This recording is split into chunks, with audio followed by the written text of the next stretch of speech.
Hello, everyone, and thanks for joining us for Access City Council. I'm your host, David Riggleman, Communications Director for the City of Las Vegas. Coming up on this program, volunteers joined together to clean up Floyd Lamb Park at Tule Springs, and we give you all the details on a very fun Spooktacular event coming up this Halloween in Ward 6. Of course, the councilwoman who represents Ward 6 is Michelle Fiore, and she joins me now. Welcome back to the show. How are you? I'm good. How are you doing? We are hanging in there. It's been an interesting year, but we're happy to have you on the show. We're socially distanced because it's 2020 and it's COVID still, so we're doing what everybody else is doing, making the best we can through this year. And I want to tell everybody out there, you know, the city, we're still trying to function as best we can through all of this. Still trying to take care of business, make sure that everybody's doing what they're supposed to. It's been a tough year. It's been a tough year, but I have to give kudos, number one, to our mayor and to all of our city staff. You have to think about it. We never shut down. No. The city of Las Vegas never shuts down. We did everything possible to make sure people stayed in business, whatever they needed, help, financial, whatever it was. We stayed in business. Yep. We kept going. We've got a 5-star hotel coming and opening up in 5 weeks. I mean, so we really... I know, in the middle of a pandemic, you know, so pandemic. it hasn't been all bad. That's true, and people have really stepped up and risen to the occasion. That's very true, and so the city being among them. Yeah. So it's good to have you here. You know Ward 6 very well, like the back of your hand. For those of you out there maybe not exactly sure where we're talking about, we're going to show you. It's that area appropriately enough with the 6 on it out there in the northwest area of our city. If you live in that area or work in that area, then you are in the city limits of the city of Las Vegas. And if you're a resident out there, you are represented by Michelle Fiore on the city council. There's been a little bit of confusion. We should probably start off by talking about the recall effort. There was a recall effort that had been initiated out in Ward 6. There was some confusion. Is it over? Is it still on? Is it still pending? It's officially over. I guess we can say that and kind of clear up some of the confusion on that. Those that hoped to push the recall through needed to gather about 1,900 signatures by about September 2 weeks ago. 9th, Yeah, September 19th. So it's coming just a few weeks back. They were unable to do that, so the recall is over. So to clear up any confusion on that, the recall effort has concluded, and you are the councilwoman through 2022 at this point. Yes, I am. And so again, we have elections for a reason, David. So I was elected, and the folks that pushed the recall, these are folks that didn't vote for me to begin with. So they're not going to vote for me in the next election either. And that's okay. That's why we have elections. Everyone does not have to love me, like me, or vote for me. It's basically 50% plus one. So we win by a lot higher than that, and I always really aim to please and pretty be bipartisan in the city of Las Vegas. But when it comes to elections, even though we're nonpartisan, it gets very partisan. And this recall was basically just that, and they failed. And I don't expect them to vote for me in 2022, and that's okay. But we're moving forward. We have a lot to do with the city, a lot of work to do. That's what we're doing. Well, and I think we wanted to clear up the fact, because there was, I know some confusion even through my office. People weren't quite sure what was going on, so we can say that the recall effort is over.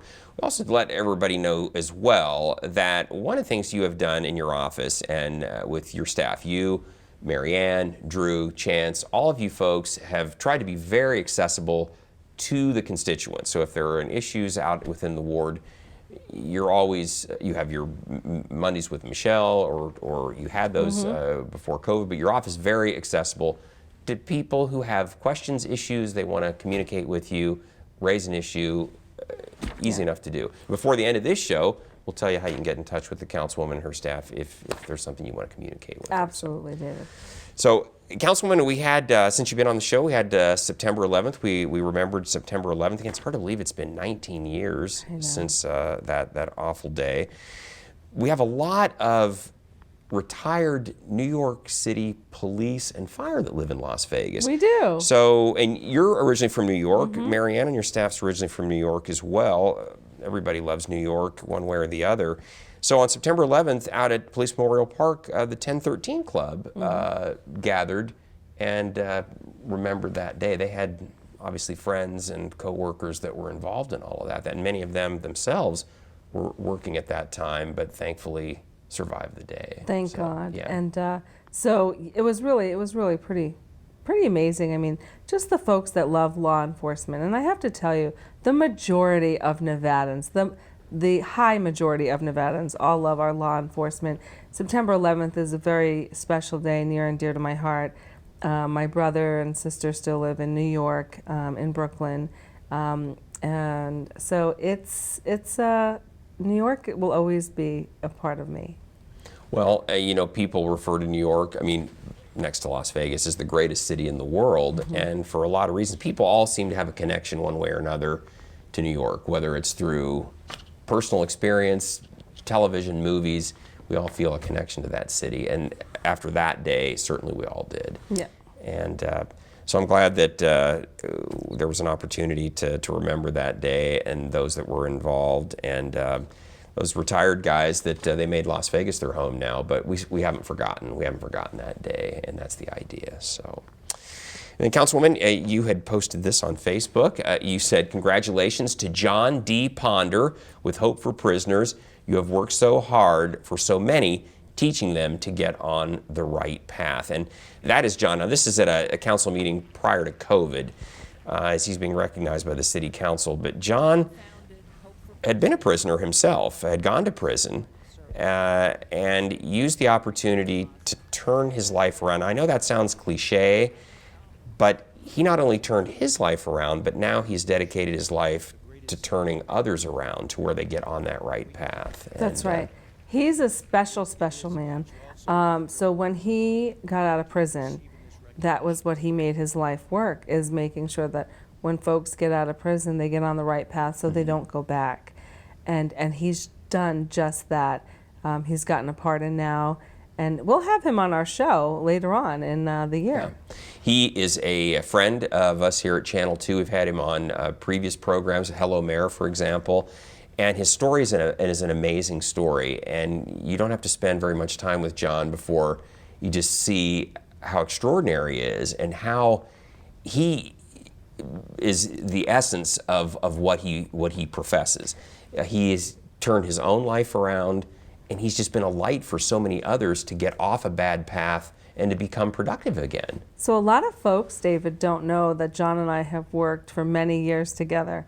Most of my campaigns and the other campaigns that I'm involved in, I call John, and I have my own second chance program. And I work with folks that have gotten in trouble or that have a record, and make sure that they can work and create a living and make a living. And so we have used a lot of folks that have gone through John's program on our second chance program to door knock and meet people and work with events. And now moving forward, because there's a lot of federal legislation like the First Act, we are looking at working with John and former Councilman Ricky Barlow on rights and with felonies, nonviolent felonies, and I'm looking very forward to talking with John in the later part of the year with you on that issue. So I've worked very, very hard on criminal justice reform, and we don't really talk about that often, but it's something that I've been working on since 2011. You've said, I've heard you say on previous occasions, that it's antiquated. It needs revitalized. It needs a fresh look. And people like John, what a resource to help you have the perspective on what to do. Yes. So, well, he's an amazing individual and helped so many people over the years. So wishing him the best, and we're going to have him on a future Access City Council show to talk more about his work and your work as well. I've heard you say this at council meetings, everyone deserves a second chance. Yes. People come before us for license issues, and you always have the position that, well, everyone deserves a second chance, and we go from there. So anyway, looking forward to having John on the program. Congratulations to him for all the work he's done. Continued success. And then You didn't have to go too far. You got, like, even your neighbors are being famous these days. But you have a neighbor named Brian Poole, who lives just a few doors down from you. Now, he was recently recognized by Mayor Goodman for work that he did. In fact, that proclamation, it was declared Brian Poole Day on August 19th. You can see him with Mayor Goodman. Brian owns a business here in town, Yes. correct? But his passion in life is philanthropy, helping others. Yes. And he's always doing something to help somebody else. Yes. And he's been especially active during COVID, I know. So. Yeah, he's been really great. You know, and his wife April is amazing. They have 3 amazing kids, and so now I'm going to have to remind April that besides Brian's birthday, now she has Brian Day on August 19th. She's got to remember that too. That's right. She's got to plan. It's a city holiday, right? It's a city holiday. So that's going to be a fun in their household. So he's very deserving. He's a great guy. He does a lot for so many. And so he came over and he's like, I got this from the mayor. He was so excited. And so we set up just a little time with him and the mayor to meet her and talk to her. And he actually went to high school with the mayor's son. Really? Yes. Small yes. world. It's a small world. He's your neighbor too. Yes. So well, that's he lives great. right across the street. Yes. Yeah. Well, people like Brian have been a bright spot in a year that's just had so many dark spots, Yes. if you will. And it's just been a rough year in so many ways. But he is a tireless person, delivering water to people, all kinds of things. He just gives a lot of himself. He does, and financially as well. Financially, Yeah. and he's just a student of life.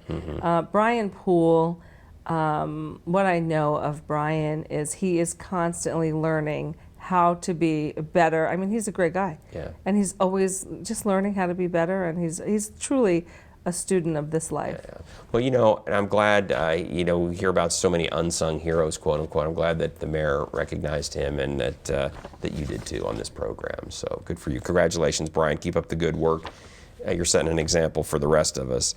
And we should mention, Councilwoman, a lot of change this year, in a year that's just been full of surprises anyway. But our city manager, Scott Adams, announced his retirement. He's leaving in November. And our fire chief, William McDonald, took a job in Northern California to be closer to family up there. And our chief of public safety, Michelle Freeman, is retiring. So we've got some key faces that are rotating out of the city. So the council's already moved to replace Scott with one of our deputy city managers, if you will, chief officer, Jorge Cervantes. Yes. And Jorge has been with the city a number of years, 22 years. We were talking about this on your Facebook video.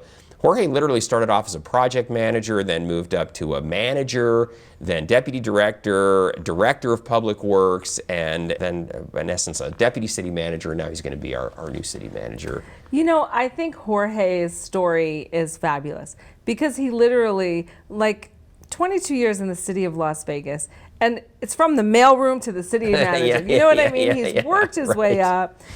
He's got an incredible personality. He's just, very low key, very nonchalant. Our first Latino, city manager. So he's really, I think he's going to be wonderful. Jorge is originally from El Paso. Went to the University of Texas, El Paso. He's got a degree in engineering and an MBA. He holds a Master's of Business Administration too. So smart guy, and he's been a great city employee over all these years. And so he's coming in.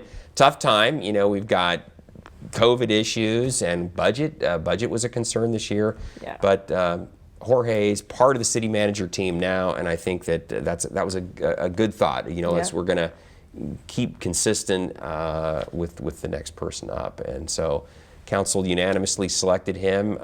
October 7th, his contract is back on the council for approval, but looks like that's going to go pretty well, at least at all indications. And then he'll take over in November when Scott leaves. So yeah, and I think it's going to work out very well for the city. Yeah, you guys all have a lot of confidence. Well, we all do. We all know Jorge and his talent, and it's a tough time to take the reins in any organization.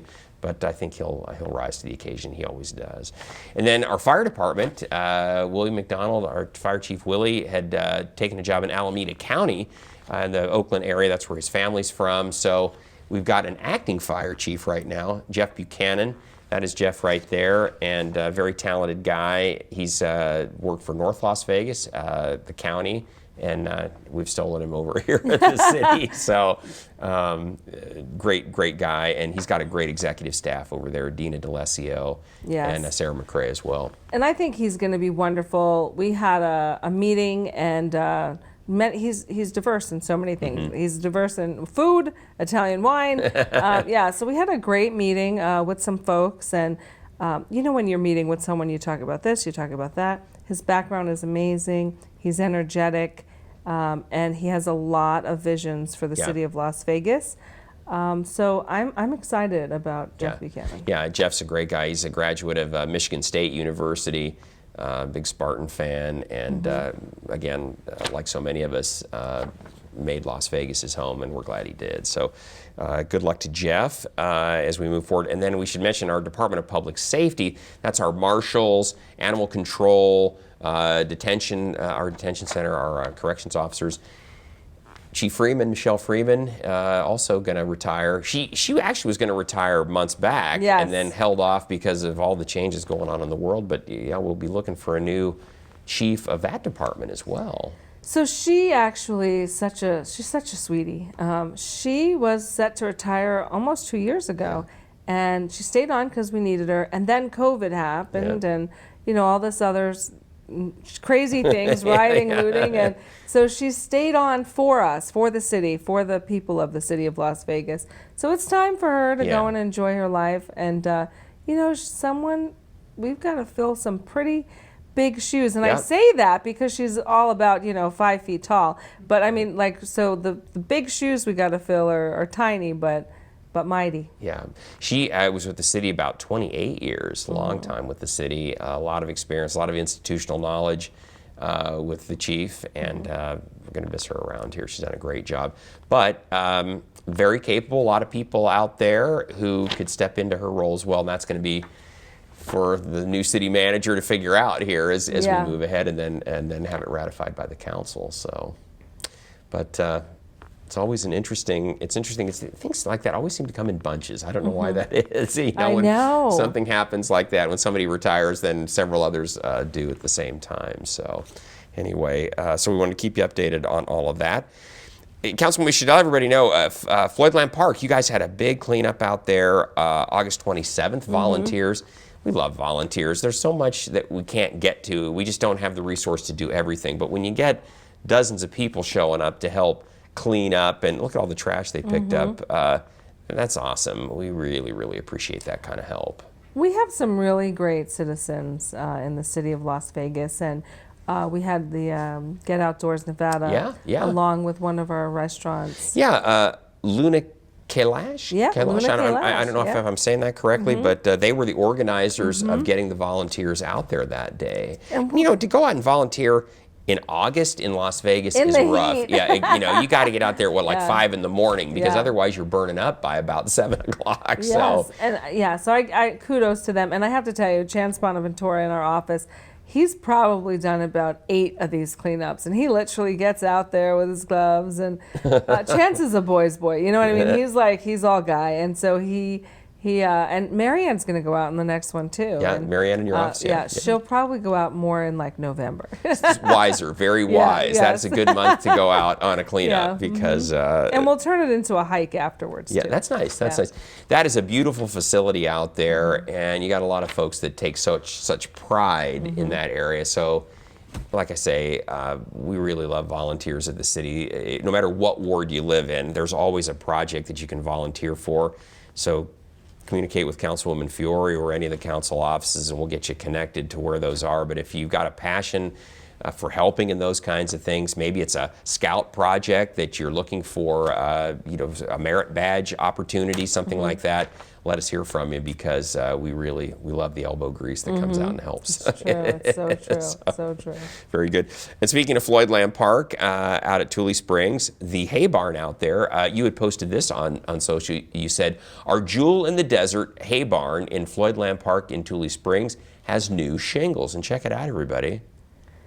that structure is old and it's looking new again. You know, that was one of our first priorities. I mean, our city and our city staff, and we have a new parks director, and they have all the parks to handle throughout the whole city of Las Vegas. Wow. And when we toured Floyd Lamb 3 years ago, you know, there's many buildings at Floyd Lamb that they keep restoring. It used to be a working ranch. Mm-hmm. Yeah. Yes. So we restored this hay barn. So we didn't renovate it. A lot of people were nervous. We didn't renovate it because it's historical. We restored it. There's a big difference. And it took us a lot of paperwork, a lot of meetings. You know, it took a long time to get permission to do that. And so we did that. And now our citizens of Ward 6 will be able to enjoy that hay barn once we get the interior cleaned up as well. Yeah, you know, it's interesting. The city has a great track record of restoring historic buildings and then really seeing them come back to life. Fifth Street School, West Side School, even out at Floyd Lamb Park, the bunkhouse out there. Those are facilities that were really dilapidated and fallen apart, and now have new life. And as you said, Councilwoman, we didn't just renovate them, but we restored them to what they were like back when they were new. And it's expensive, and it takes a lot of work, and there's a lot of historic preservation research that goes into that. But we have a historic preservation officer here at the city, and that's one of her jobs, is to make sure that we do all those things right. And so the hay barn, the idea is to return it to its previous glory. That's right. And That's absolutely so people can still enjoy it in future generations. So and it's really beautiful. I mean, it's so beautiful. it is. It's a wonderful area out there. If you've not been out there, seen the hay barn, seen the bunkhouse, seen all that's out there, you really got to go check it out. It's you know, it's funny, when I first moved to Las Vegas, it seemed like it was in the Tules, you know, way out there, and now it's right in the middle of your ward, you know. So the city has grown. It's like it's part of the city. It's hard to believe, but when I came here 30 odd years ago, it seemed like we were halfway to, you know, Tonopah. I know. And not anymore. So, I know. But it's a beautiful facility, beautiful lake out there, animals, wildlife. It's a gorgeous place, and to get to have that in the backyard of your ward is really nice. So. It is beautiful. I mean, people fish out there every day. Yeah, they do. They do. They ride their bikes. They jog. They ride the horses. I mean, you've got the bike trails now that you know that are just, you know, if you are into cycling, if everything from easy to really hard is out there now. So I mean, it's truly the jewel in the desert. It's truly the jewel in the desert. It's a great resource for everyone. So then we should also mention, Councilwoman, I guess everybody knows, school kind of is back in session in 2020 version. You posted this on Facebook. You said, today was Splash Back to School at Centennial Hills YMCA. And, you know, Councilwoman, I love this. Even though the kids aren't physically in school, they're still going to class virtually. And so they need their school supplies. And so you and your team made sure that they got them, and then got to have a little fun, socially distanced, out at the pool there at YMCA. So a lot of folks just thought, because the kids weren't in their classroom, you know, why are we doing school supplies?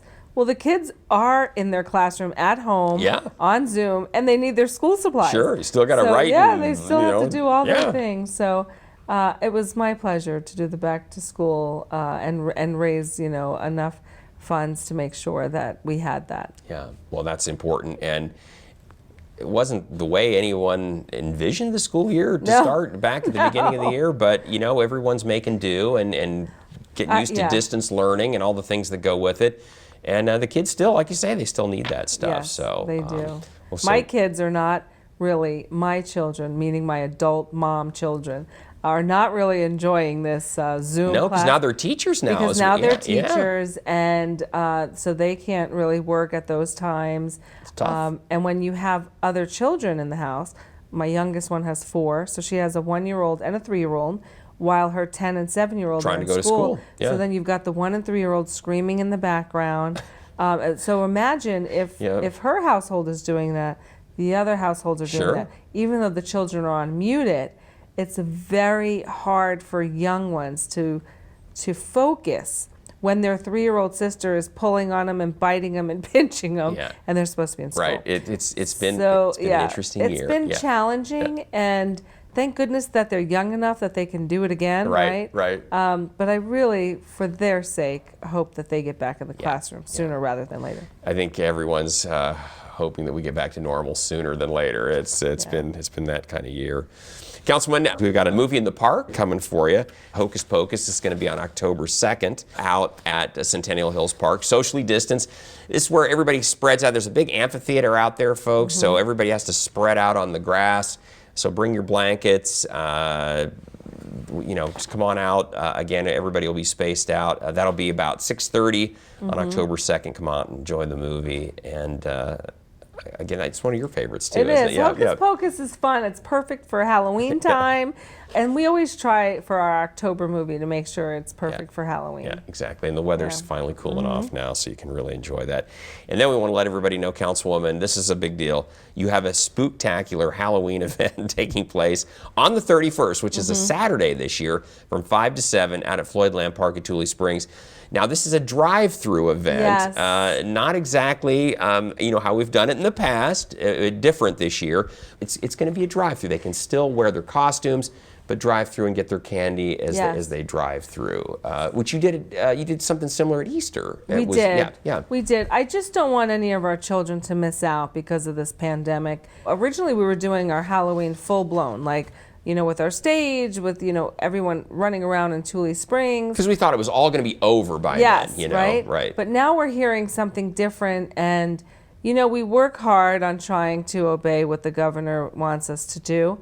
So just to make sure, whether or not we can or can't, we know we can do a drive-through. Yeah. And we know that the children love the candy that we provide.